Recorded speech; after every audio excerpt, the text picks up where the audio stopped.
Bom, pessoal, bom dia para todos. Vamos dar início, então, na apresentação.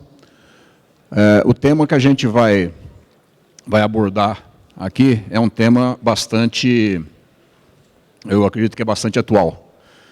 No mundo, ano passado, em Florianópolis, eu até mencionei que a gente comentou alguma coisa sobre DDoS, e eu mencionei que a gente ia estar esse ano falando muito mais de DDoS. Eu acho que eu não estava errado. Talvez eu tivesse um pouco mais pessimista. Eu achei que a situação tivesse um pouco pior até, mas não é tão grave quanto a gente previa que ia ser. Mas a tendência é que essa situação, essa nova realidade da internet, ela venha a se complicar cada vez mais à medida que mais dispositivos estão conectados, e principalmente agora, com essa história toda de internet das coisas, um monte de dispositivos aí que podem ser abusados, que podem ser utilizados para fazer ataques de negação de serviço. Então, o tema de hoje é o DDoS, né? A gente vai procurar abordar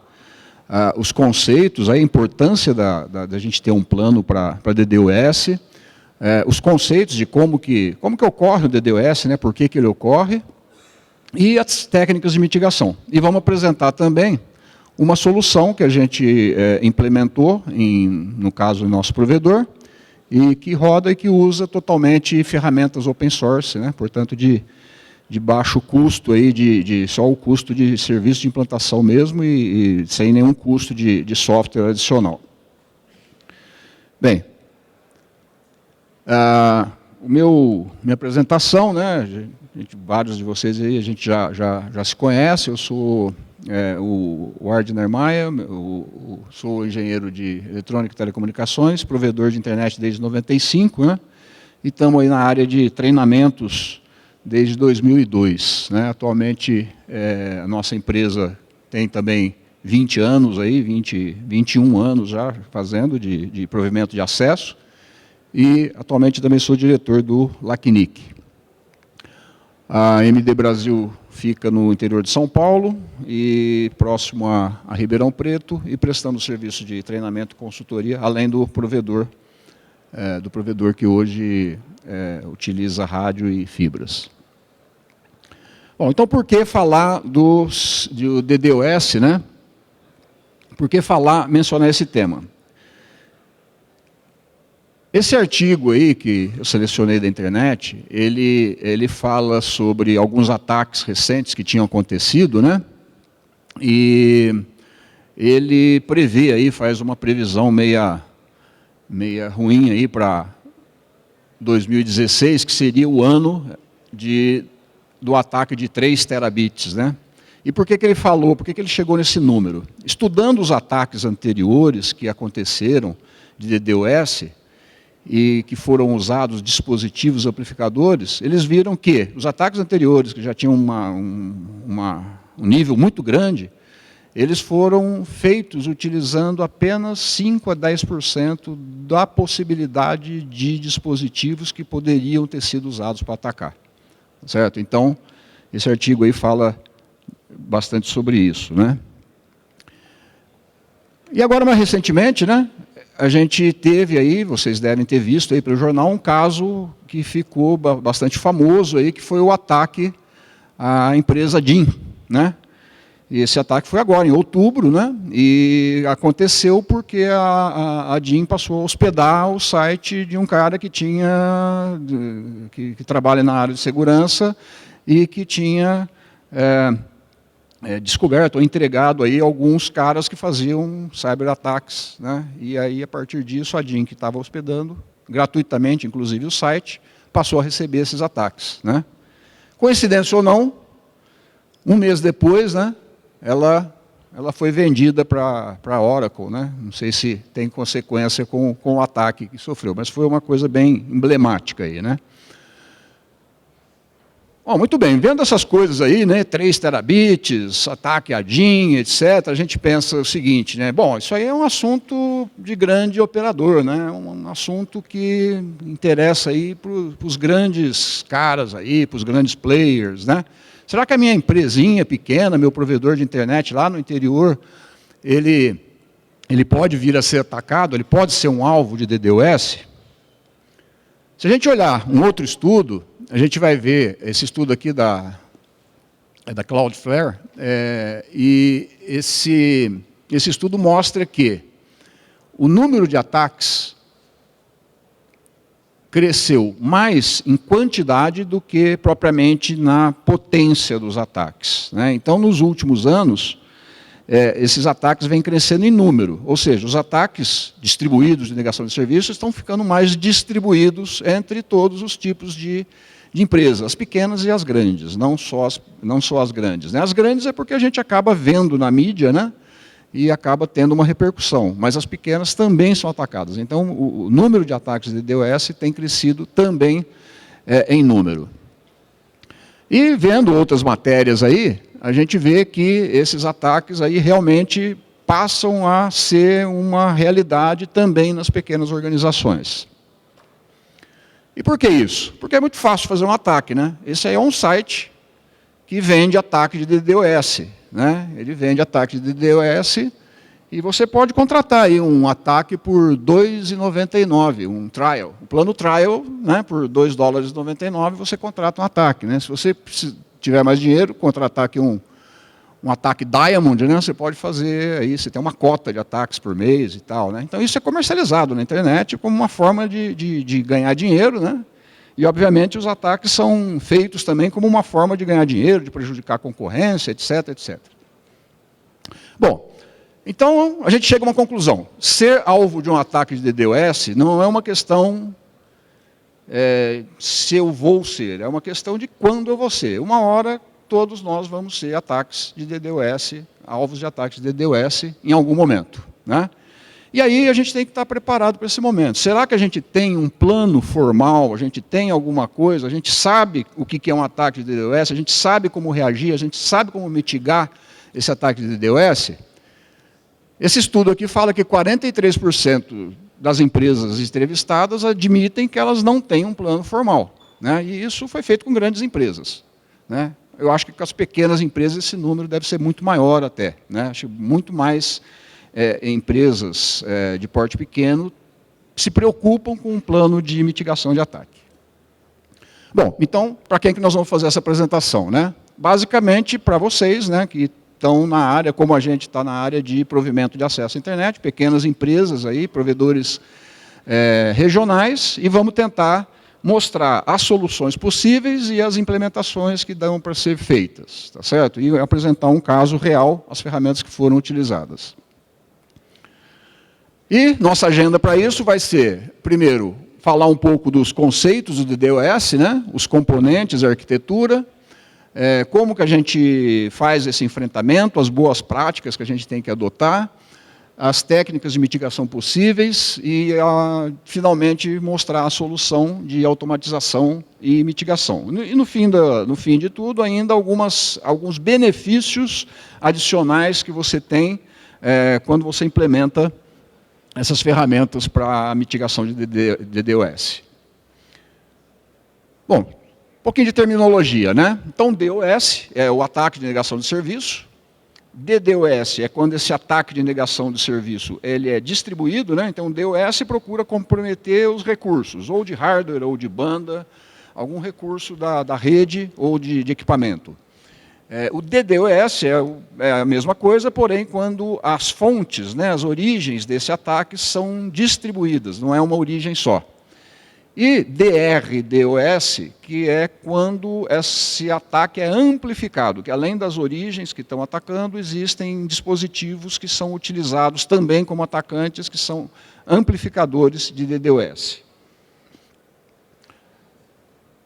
Podem ser camadas de ataques à camada de aplicação, né? A camada de aplicação é quando a gente ataca algum recurso de camada 7, né? E aí pode ser HTTP POST, GET, o SIP, né? Invite Flood, etc., né? Geralmente esse tipo de ataque não necessita e não compromete muita largura de banda, ele compromete recurso de hardware. Nós temos ataque a consumos também, ataque a a hardware, né? E que a gente tenta consumir recursos de CPU. Por exemplo, aquele famoso ataque de SymFlood, né? Aquele ataque que o atacante passa a abrir diversas... faz que está abrindo diversas conexões, sim, né? Mas, na verdade, é só para o servidor do outro lado de lá ficar reservando recursos para aquela conexão que nunca é estabelecida, né? E nós temos os ataques volumétricos, que têm o objetivo consumir os recursos de banda, né? Esses ataques volumétricos, eles usam botnets, né? Eles usam máquinas comprometidas e fazem uso de equipamentos mal configurados, né? Geralmente, eles são feitos fazendo o spoof do IP da vítima, né? Forçando respostas para essa vítima. O esquemão comum é mais ou menos esse aqui, né? A gente tem aqui um atacante. Esse atacante tem controle sobre algumas máquinas, né?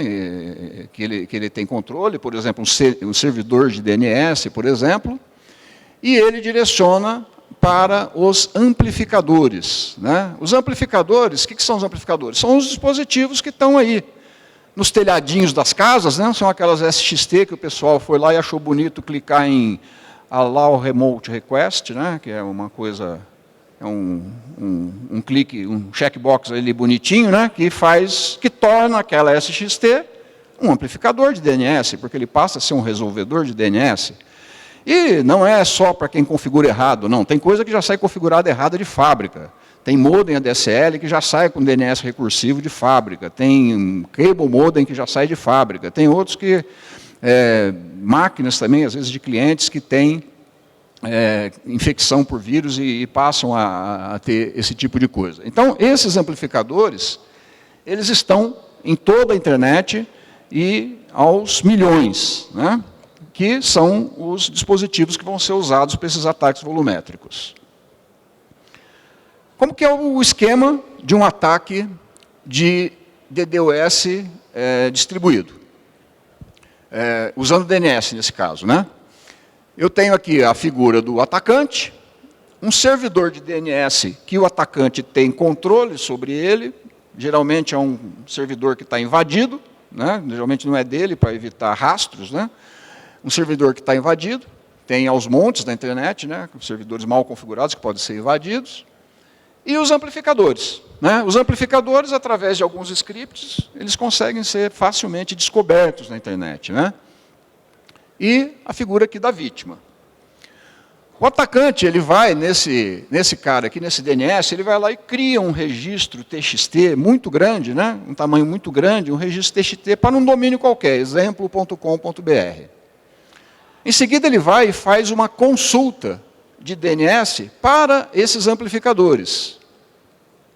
Ele consulta esse registro TXT, só que quando ele faz essa consulta, ele faz com o IP da vítima. Ele forja o IP da vítima. Os amplificadores vão lá, consultam o DNS, recebem a resposta do DNS, colocam em cache, obviamente, né? E, a partir daí, todos eles respondem, ao mesmo tempo, para a vítima, recebendo desse monte aqui de amplificadores, recebendo essas respostas de DNS, esse TXT grande. Na verdade, depois que ele faz a primeira consulta aqui, nem aquele processo de consultar de novo aqui tem, porque geralmente esse amplificador aqui ele guarda em cache, né? Geralmente tem o cache de roteamento ali, então aquela entrada TXT fica em cache, então fica até mais rápido. A primeira só que demora um pouco mais, as outras ficam mais rápidas, as consultas. Bom, aqui eu estou falando de DNS, né, que é o mais simples da gente entender, mas existem outros fatores de amplificação também, outros serviços que causam amplificação. DNS, NTP, SNMP, NetBIOS, SSDP, Chargen. Então, cada um tem um fator de amplificação. Veja que o NTP é o pior deles aqui, ele chega a amplificar 1 byte em 556 bytes, né? Então, é uma amplificação realmente considerável. Ok, como é que a gente faz, então, o enfrentamento desses ataques e as boas práticas para minimizar esses ataques?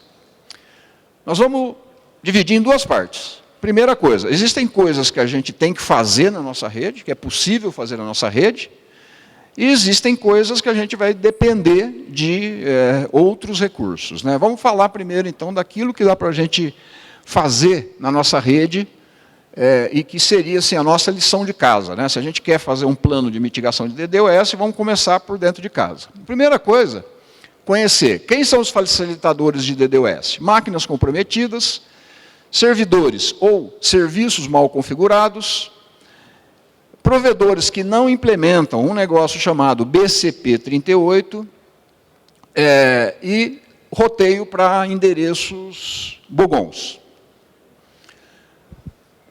Começando pelo BCP38. Basicamente, BCP38, ele não deixar que o seu cliente envie qualquer pacote para a internet com um IP que não seja da sua rede, né?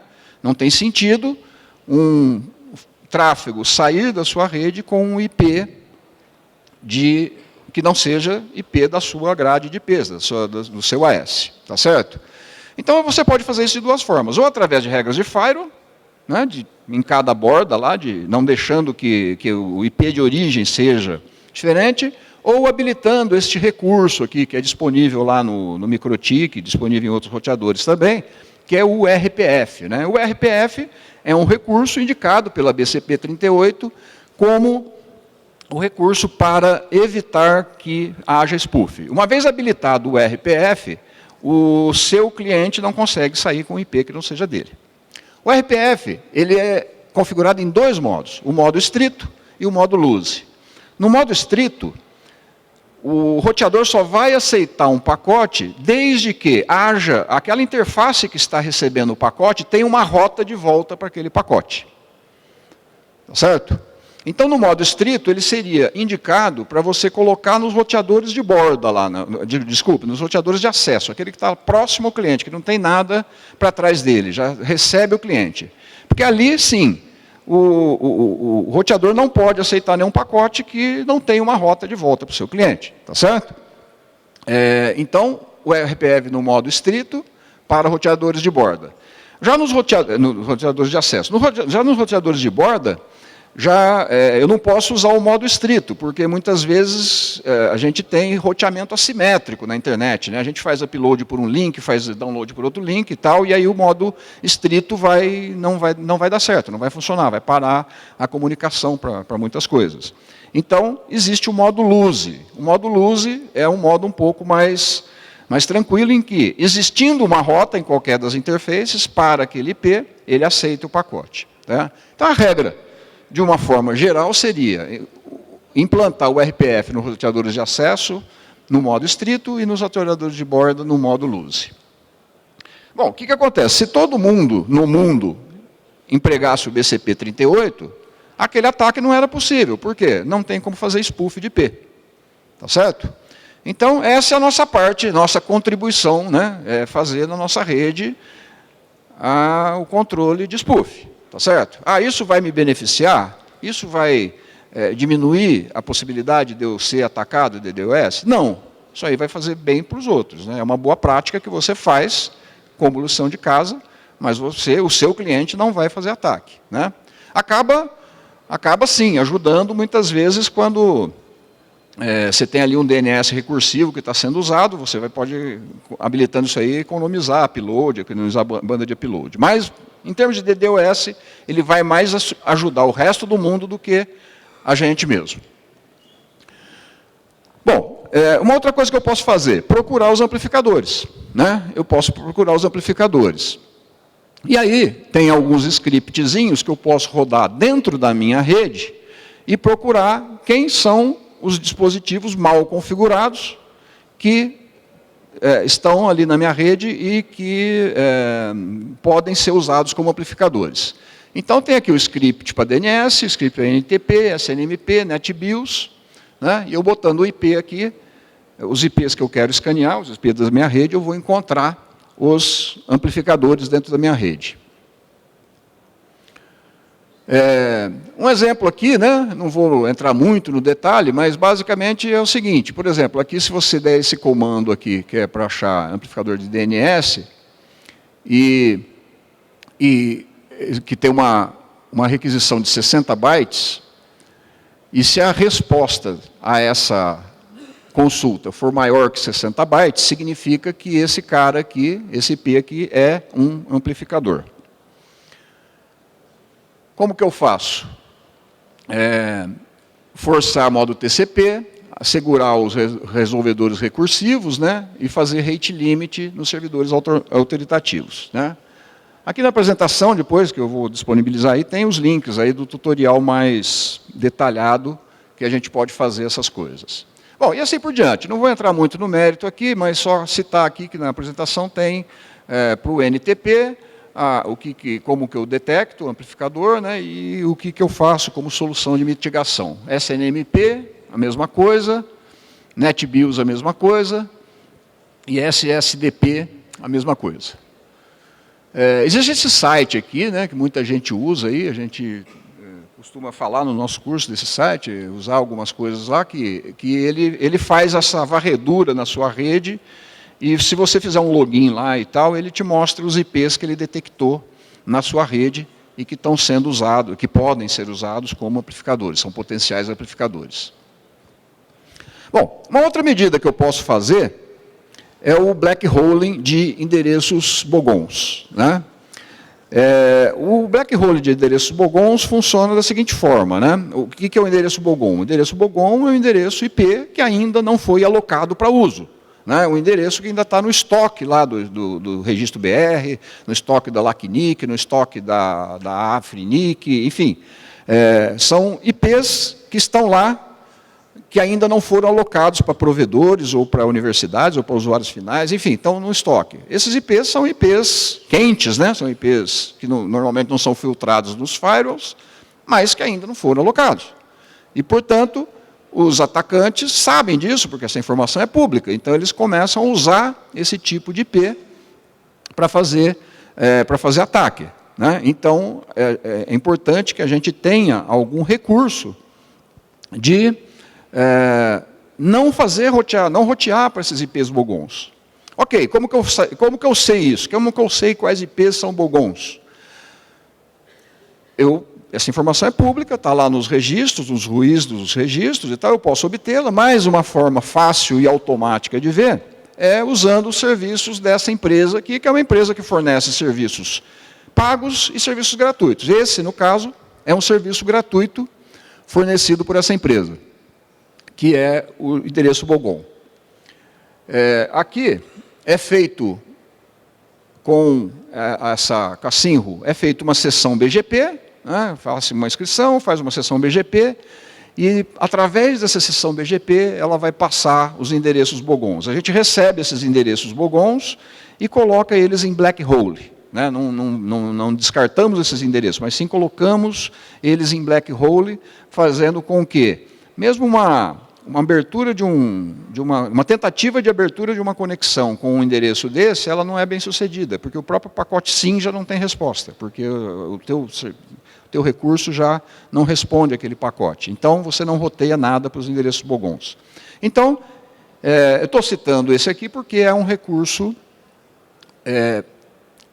público que não tem custo, né? A ideia dessa apresentação aqui é fazer coisas que não têm custo, né? Existem outros serviços que se passa outro tipo de informação aí com custo e tal, mas que tem mais ou menos o mesmo propósito, que pegam spammers, malwares, etc. e tal, que te passam que você pode usar a mesma técnica do bogon.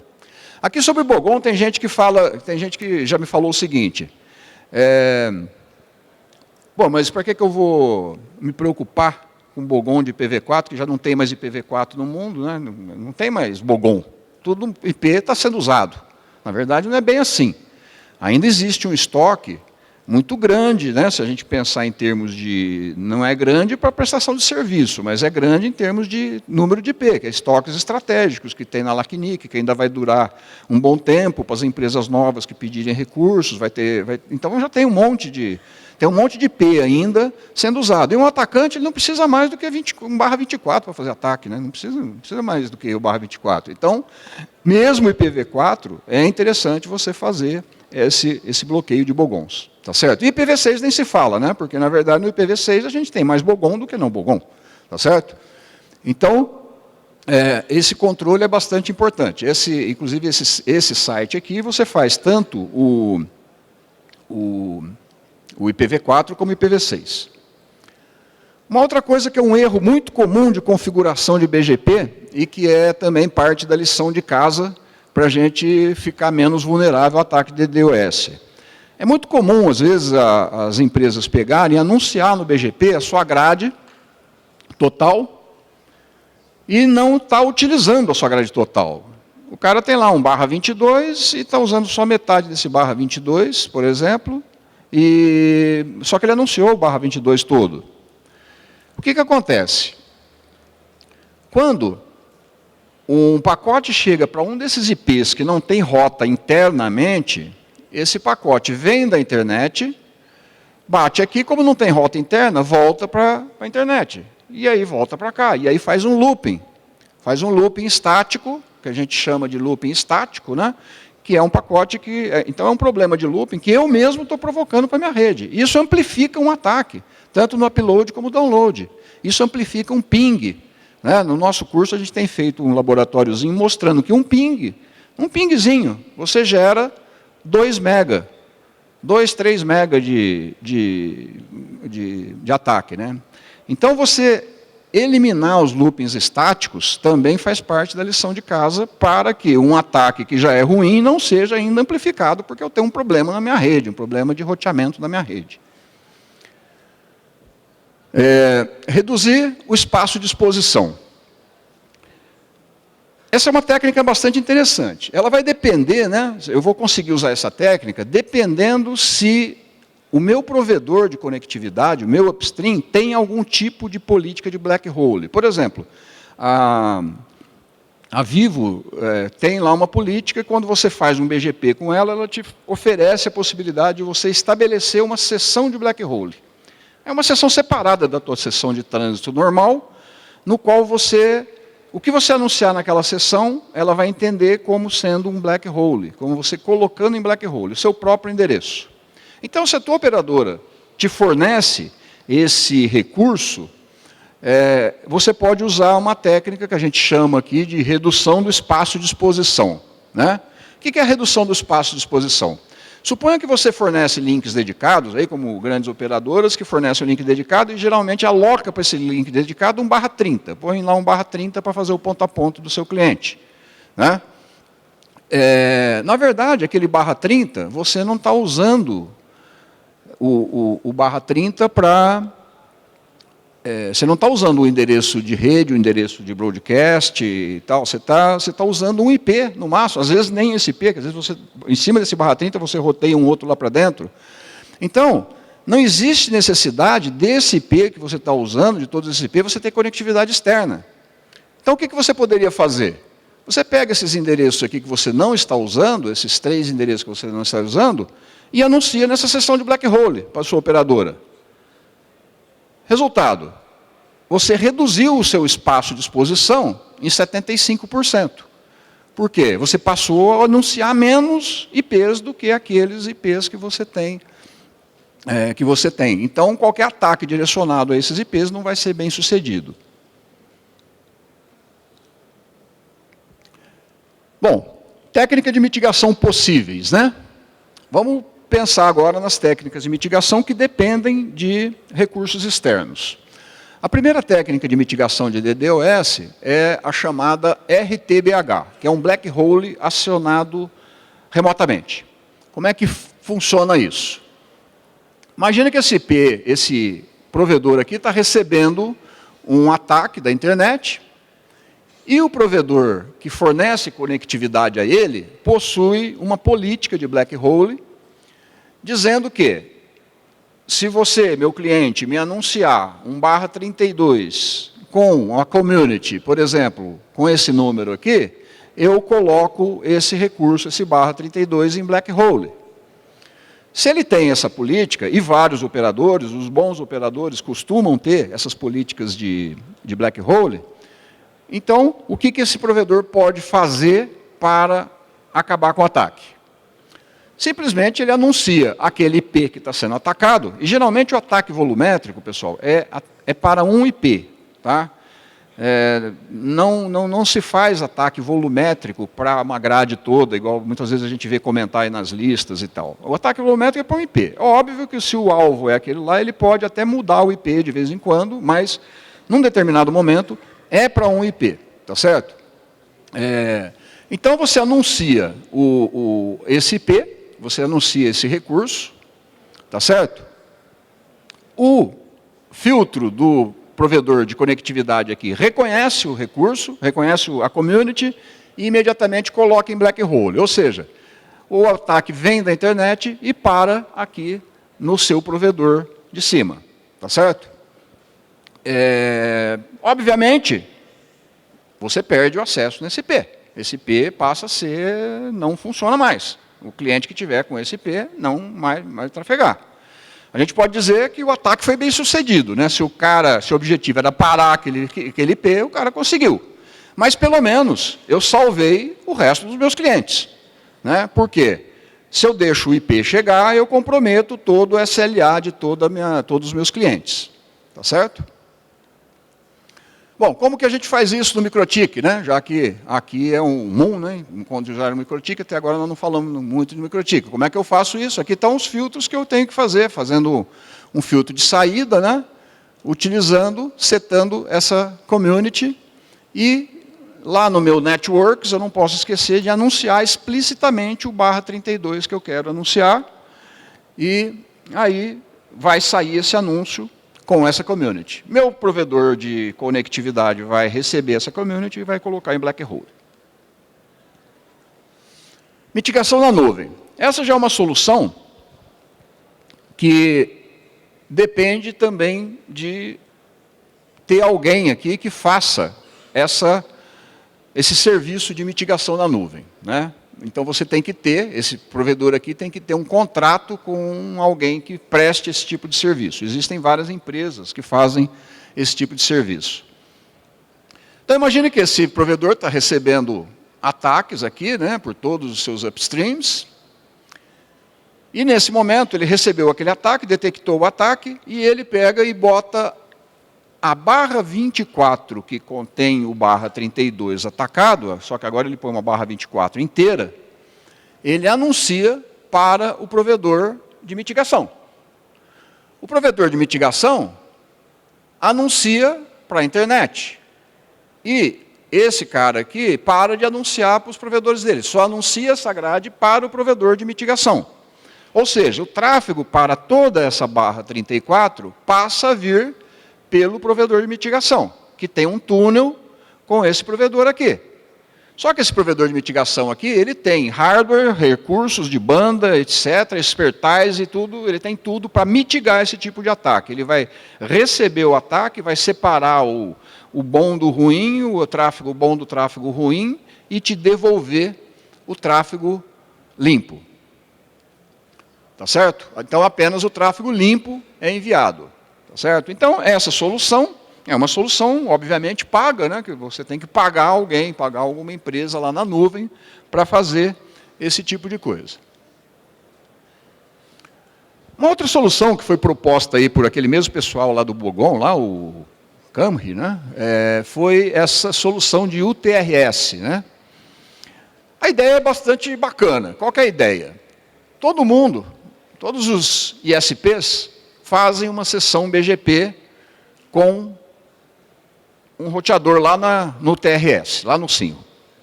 Ok? Uma vez que está havendo um ataque num determinado provedor que participe dessa comunidade, na verdade esse ataque pode vir de todo lado, mas geralmente ele está nas redes de acesso. Ele está nos modemzinhos, ele está nas SXT, ele está nos cable modem e tal. Então ele está vindo de redes de acesso. O ataque não está vindo de provedor de conteúdo, de data center. Está vindo de rede de acesso. E se todo mundo da rede de acesso participa dessa comunidade, o que esse cara faz? ele anuncia,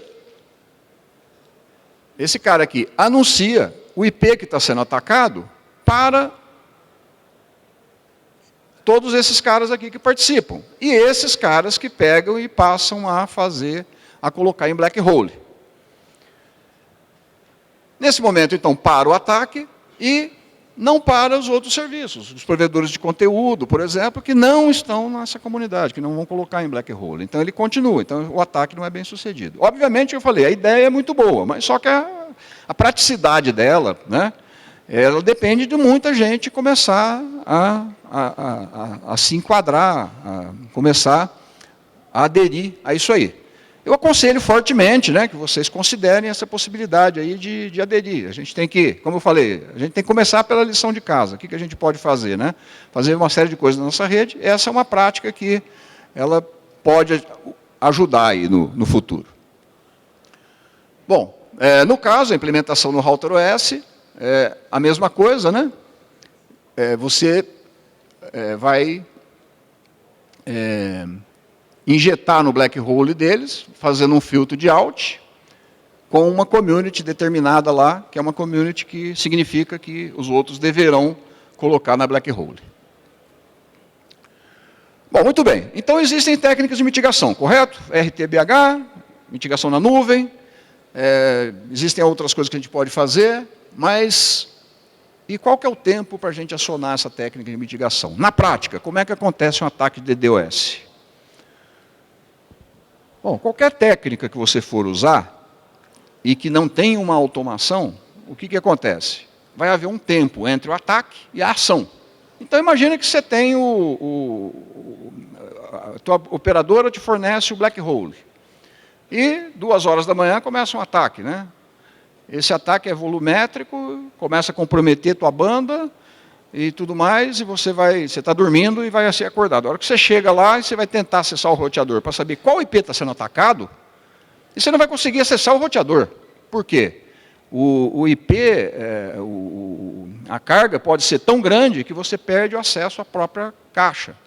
E aí não dá tempo de fazer mais nada. Você vai ter que desligar, esperar começar de novo e tentar fazer de alguma forma para tentar parar aquele ataque.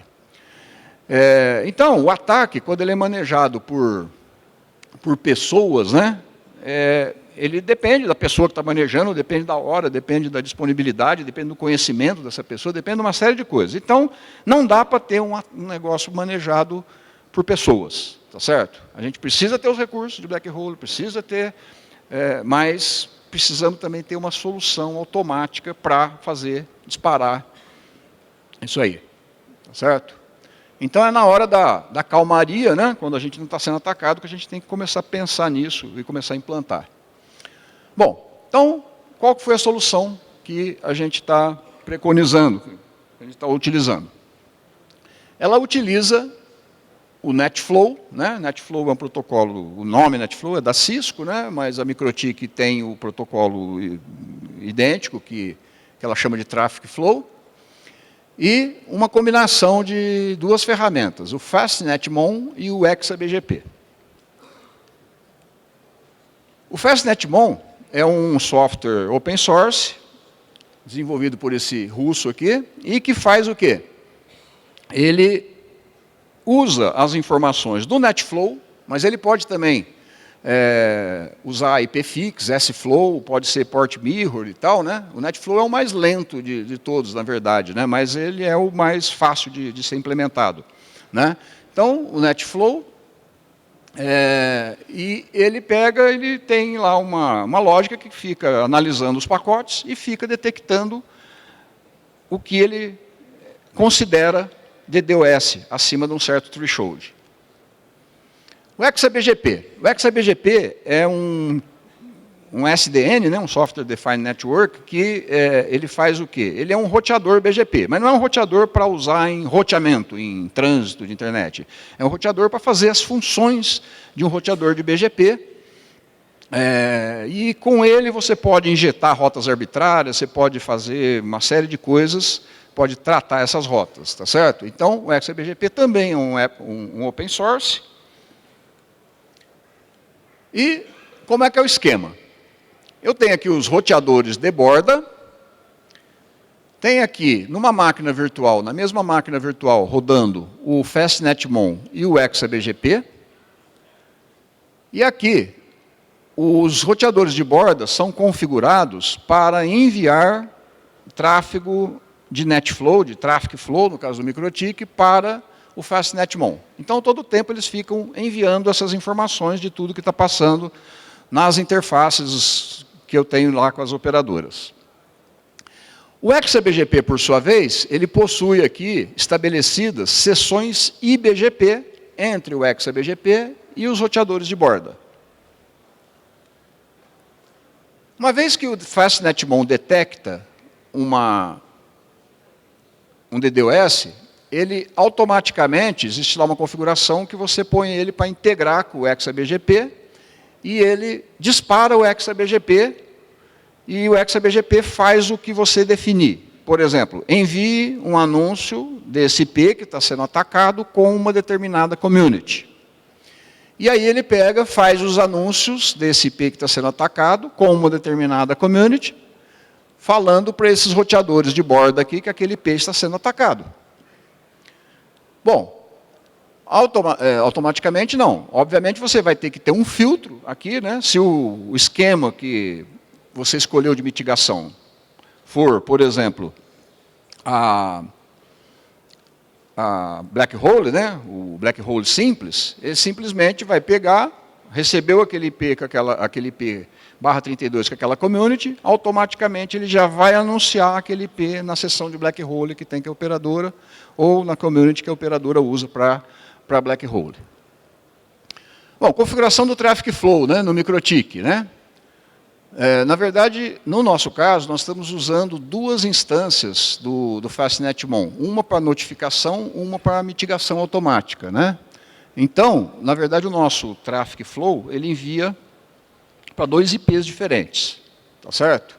Então, a única modificação aqui que a gente fez no padrão do MikroTik foi esse Active Flow Timeout. Bom, existe aí o FastNetMon, né, como eu falei, um software em open source, mas tem um suporte fantástico, né, tem a lista de discussão e tal, e coisa, então você tem lá debate sobre esses ajustes no MikroTik aí que podem ser seguidos, tá certo? Instalação e configuração do FastNetMon. Bom, aqui na apresentação tem o passo a passo para a configuração, obviamente eu não vou ficar falando aqui todo, né, mas tem aqui o que tem que ser feito para fazer a configuração. Depois a instalação. Depois de instalado, né, mas é um script, é muito simples a instalação. Depois de instalado, você tem que fazer aqui uma lista das suas redes que você quer monitorar e, eventualmente, tirar algumas redes que você não quer monitorar, algum IP que, eventualmente, de um cliente que demanda mais, que pode dar um falso positivo, alguma coisa, você pode colocar aqui numa whitelist. Configuração do NetFlow, é só ajustar aqui o IP, ou os IPs que você vai enviar. E aqui os thresholds. Esses são os thresholds, né, os limites padrão que o FastNetMon considera um ataque de DDoS. Né? Nesses limites aqui, a gente está usando esse valor padrão para notificação e 20% acima para mitigação automática. O ExaBGP, acionando o ExaBGP e a community interna para black hole. Instalação e configuração do ExaBGP. Aqui também tem o passo a passo, né? E aqui está o FastNetMon rodando, aí mostrando os fluxos. Como vocês podem ver, o FastNetMon ele é bem secão, né? Ele é bem secão, ele é bem não tem muita beleza aí no programa, né? Então, a gente fez essa implementação aqui, no caso concreto, na nossa rede, né, em que 2 provedores em 2 cidades diferentes têm oferecem uma seção de black hole, né? Nós não estamos utilizando a seção de mitigação na nuvem por uma questão financeira, né? Mas quem puder, que tiver essa possibilidade, você pode fazer um setup semelhante fazendo a mitigação na nuvem. Então, o que a gente está fazendo é só colocar em black hole mesmo, né? Muito bem. A implementação desse recurso, né, do FastNetMon com ExaBGP e com Traffic Flow, ela permite uma outra vantagem adicional que eu chamei aqui a cereja do bolo. A gente não implementou isso para isso. Porém, é possível a gente fazer algumas medições, alguma coisa muito interessante, instalando mais 2 ferramentinhas open source. Isso aí foi idealizado aí por esse rapaz aí, que é um brasileiro, que mora nos Estados Unidos hoje, né? E a gente fez aí em conjunto essa implementação. O que é? É o InfluxDB e o Grafana. São além do FastNetMon. O que é o InfluxDB? O InfluxDB é open source também, e ele é um banco de dados especializado para métricas temporais, né? Ideal para guardar eventos no tempo. Tá certo? Está aqui o link para você fazer a instalação do InfluxDB. O Grafana é outro open source especializado em fazer gráficos. Então, ele extrai do InfluxDB as informações coletadas e gera uns gráficos bem bonitos, gera um dashboard bem bacana. Bom, o resultado final disso aqui é o seguinte: o roteador de borda manda as informações de tráfego para o FastNetMon. FastNetMon alimenta o banco de dados em FluxDB, vai ficando tudo nesse banco de dados. O Grafana lê e produz os gráficos. E aqui estão os resultados dos gráficos que a gente extrai aí, né, do Grafana, mostrando toda a estatística da sua rede, em pacotes por segundo, em bits por segundo, etc. Estatísticas muito detalhadas. E com um detalhe interessante, você pode fazer, se lá no FastNetMon você configurou aquele network list, você pôs as listas lá, e lá você fez bem segmentado a tua rede, você pode gerar gráficos de cada subnet particular, coisa que geralmente as ferramentas de monitoramento não têm, né? Tem por interface, tem pela banda toda, e você não mede geralmente uma subnet, quanto que aquela subnet específica está, né, consumindo. E com essa técnica aí você pode medir e ver, tá, aquele cliente daquele bairro, tal, aqueles clientes que eu deleguei aquela faixa de IP estão consumindo tanto e tal.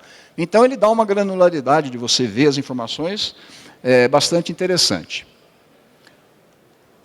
Bom, só para finalizar, né? Como eu falei, esse assunto é um assunto atual, né? Eu tive recentemente numa reunião do IETF, né, que é a comunidade aí que define os padrões de protocolos da internet, né? Existe um grupo de trabalho lá que a gente está participando, que chama DOTS, né? DDoS Open Threat Signaling Working Group, né? Em que está se desenvolvendo um protocolo de comunicação para a comunicação dessa mitigação, um protocolo comum, né?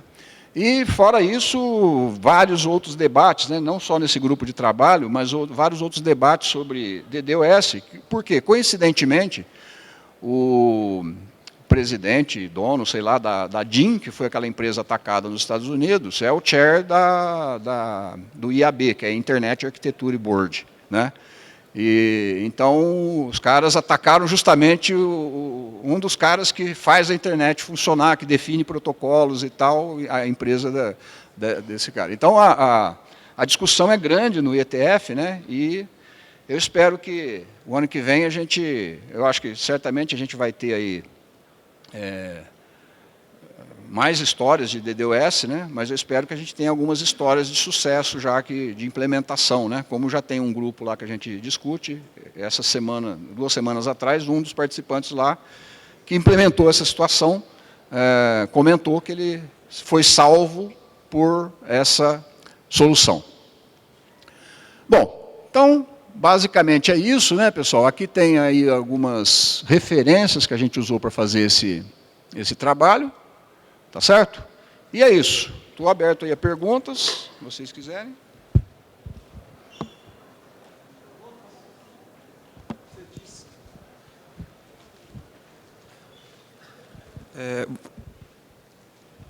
Você disse que o interessante é não deixar publicar os IPs que não estão em host, não está autenticado. Por exemplo, você é um BGP, não liberar um IP que não está sendo usado, né?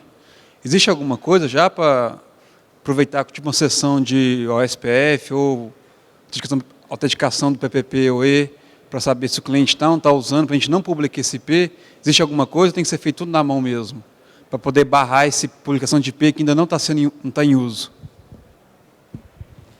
Eu não cheguei nesse nível de... Eu entendi o que você falou. Você diz assim, o IP, você tem aquele IP é um IP alocado para cliente, mas naquele momento ele não está sendo utilizado, você quer colocar ele em black hole. Não tinha pensado nisso, né? O que a gente pensou de reduzir o espaço de exposição foi assim, naqueles links, sei lá, 1/29 que você delegou para o cliente, você botar o broadcast network, enfim, esse tipo de coisa. Agora, daria para fazer isso, em tese daria para fazer isso, teria que só fazer algum script, alguma coisa, teria que bolar alguma coisa para fazer isso, e aí você só publicar realmente, né?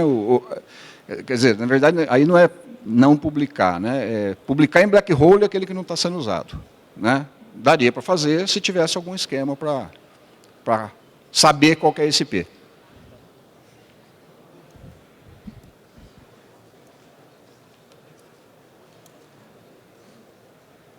Bom dia. O RPF em modo script com rota default teria algum problema? Veja bem, o RPF com rota, não tem problema nenhum ele ter, se o roteador tem a rota default, porque normalmente você vai ter uma rota conectada, né, do seu cliente que está mandando o IP, tá certo? Está mandando o pacote, ele tem que ter uma rota de volta na interface que ele está entrando. Então não tem problema se aqui é rota default, se é outro tipo de rota daqui para frente. O que é importante é do roteador para dentro do seu cliente. Ele tem rota de volta? Tem.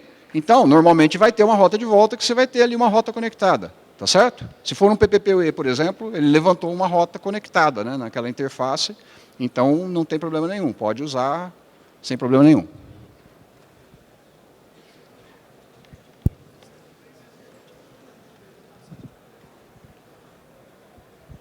Eu estava vendo aqui, você falou sobre o Traffic No. Para o IP que tem uma taxa de consumo alto, se ele identificar como um tipo de ataque, ele tem alguma alternativa para que isso não aconteça? O Traffic No, ele não identifica o tráfego dos IPs, se está tendo consumo alto ou não? Certo. Se tiver um IP que estiver tendo um consumo bastante alto, como você citou aqui agora há pouco, se ele identificar como um ataque e realmente não for um ataque, tem como alguma alternativa para que isso não aconteça? Você fala o falso positivo, né? Não tem. Se acontecer, vai ser um falso positivo. A solução que a gente achou foi ter feito 2 níveis. Um nível só para notificação e não disparar a mitigação, e um nível um pouco mais alto para notificação. Mas mesmo assim pode acontecer o ataque. É que se você tem um nível de notificação antes e você está ligado, você pode verificar se é um ataque mesmo, se é um consumo alto, né? Então esse falso positivo, você diminui a possibilidade só desse jeito que a gente encontrou para diminuir essa possibilidade. Mas sempre vai correr o risco do falso positivo.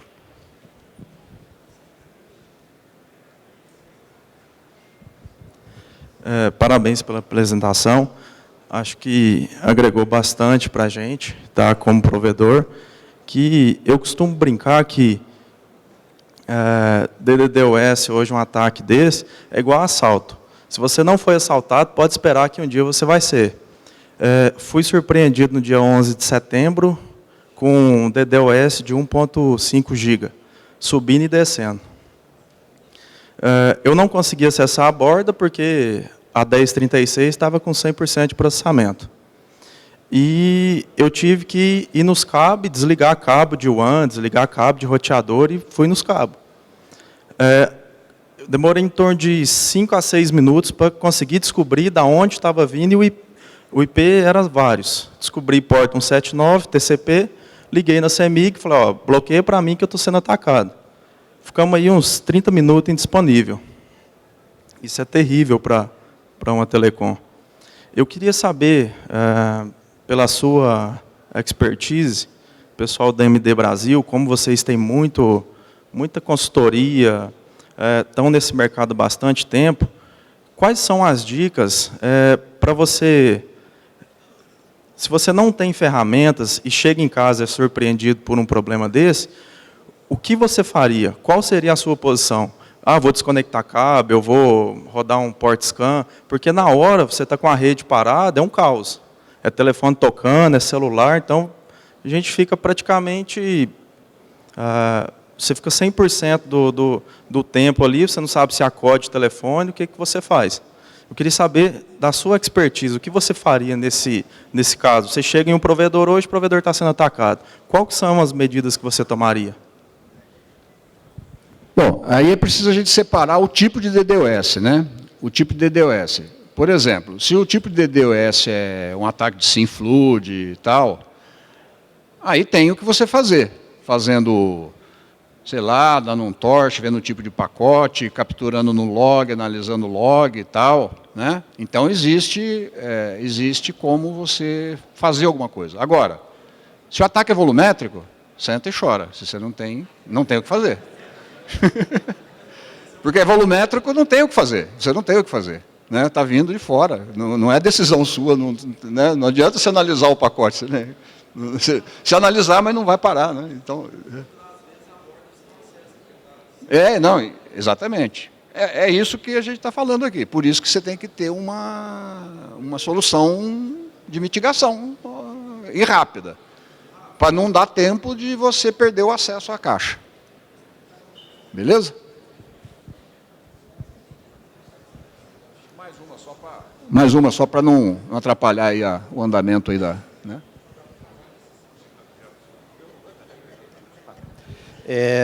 Você falou sobre anunciar em black hole externo, né, da sua operadora.